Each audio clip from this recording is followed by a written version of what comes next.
Hello friends, അപ്പോൾ നമ്മുടെ പുതിയൊരു വീഡിയോയിലേക്ക് എല്ലാവർക്കും സ്വാഗതം. ഇപ്പോൾ നമ്മളിന്ന് കനിമൊക്കൊരു ഷൂ മേടിക്കാൻ വേണ്ടി ഇറങ്ങിയതാട്ടാ.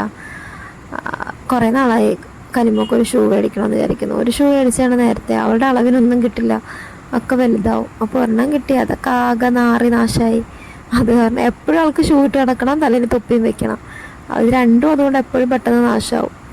അത് കാരണം പുതിയൊരു ഷൂ മേടിക്കാമെന്ന് വിചാരിച്ചിട്ട് ഞങ്ങൾ ഇറങ്ങിയതാണ്. അപ്പോൾ ആദ്യം ഈ കടയിൽ വന്നിട്ടാ, ഇവിടെ വന്നിട്ട് നോക്കിയപ്പോൾ ആ കളക്ഷനൊന്നും വലുതായിട്ടില്ല.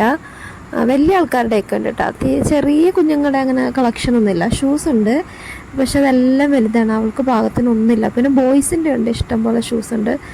ഇവക്ക് പറ്റിയ ഷൂ ഒന്നുമില്ല, ഒക്കെ വലുതാണ്. അതൊക്കെ എടുത്ത് നോക്കി, പക്ഷെ അതൊക്കെ വലുതാണ്.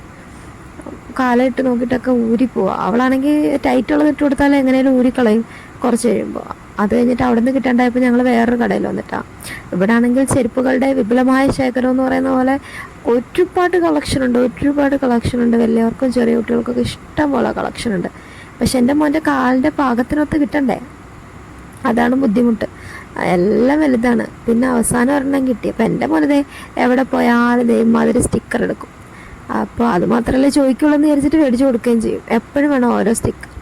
അങ്ങനെ നോക്കി ഈ ചെരുപ്പ് മാത്രമാണ്, ഈ ഷൂ ആണ് അവൾക്ക് കിട്ടിയത്. ഇതാകുമ്പോൾ ഇങ്ങനെ നടക്കുമ്പോൾ സൗണ്ട് കേൾക്കുന്ന ഷൂ ആണ്, അതുമാത്രമാണ് കിട്ടിയത്. പിന്നെ അവിടുന്ന് കനിമൊക്കെ കരിവാള മേടിക്കണമായിരുന്നു, അതും മേടിച്ചിട്ട് ഞങ്ങൾ തിരിച്ചു വന്നു. പിന്നെ അതുപോലെ സ്കൂളിൽ കൊണ്ടുപോകാൻ സ്നാക്സ് ഒന്നുമില്ല, എന്നാൽ ബേക്കറിൽ കയറി എന്തെങ്കിലും മേടിക്കാമെന്ന് വിചാരിച്ചിട്ട് കയറി. അപ്പോൾ അവൻ്റെ കയ്യിലിരിക്കുന്ന ആ മാങ്കോയുടെ പുഡിങ്ങാണ്. ഇതൊന്നും ഞങ്ങൾ മേടിച്ച് കൊടുക്കാറില്ല. പിന്നെ നമ്മളിങ്ങനെയൊക്കെയുള്ള കടകളിൽ കയറുമ്പോഴേ ഇതൊക്കെ കാണുമ്പോൾ അവർ വാശിന്നല്ല, അത് മേടിച്ച് തരുമോ എന്ന് ചോദിക്കും. പിന്നെ നമ്മളങ്ങനെ മേടിച്ച് കൊടുക്കാറില്ലാത്ത കാരണം ചോദിക്കുമ്പോൾ എങ്ങനെ പറയാം, വല്ലപ്പോഴും അല്ലേ കൊടുക്കാമെന്ന് വിചാരിച്ചിട്ട് കൊടുക്കും. മറ്റാൾ മഞ്ചു മേടിച്ച് കൈ വെച്ചിട്ടുണ്ട്, തിന്നൊന്നുമില്ല കേട്ടോ, കൊടുക്കയില്ല. ചോദിക്കുമ്പോൾ ഇങ്ങനെ കവറോടെ കൊടുക്കും, അത്ര. ഇതിനിടയിൽ അവർ രണ്ടാളും കാണാണ്ട് ഞാനൊരു അവിൽ മിൽക്ക് കുടിച്ചിട്ടാ, കുറേ നാളായി കുടിക്കണമെന്ന് വിചാരിക്കുന്നു. അപ്പോൾ ഈ കടയുടെ തൊട്ട് ഫ്രണ്ടിലുണ്ടായിരുന്നു. അപ്പോൾ അവിടെ നിന്ന് മേടിച്ച് കുടിച്ചു. തണവായ കാരണം അവർക്ക് കൊടുക്കാൻ പറ്റില്ല, അതൊരു ഇത്തിരിയൊക്കെ കൊടുത്തു. മറ്റാൾ കാണാണ്ട് കുടിച്ചു. പിന്നെ ഞങ്ങളൊരു പലചരക്കടയിൽ വേറെ സാധനം വാങ്ങി തിരികെ വീട്ടിൽ വന്നിനി ഭക്ഷണം കഴിച്ചിട്ട് കിടന്നുറങ്ങണം. ബൈ.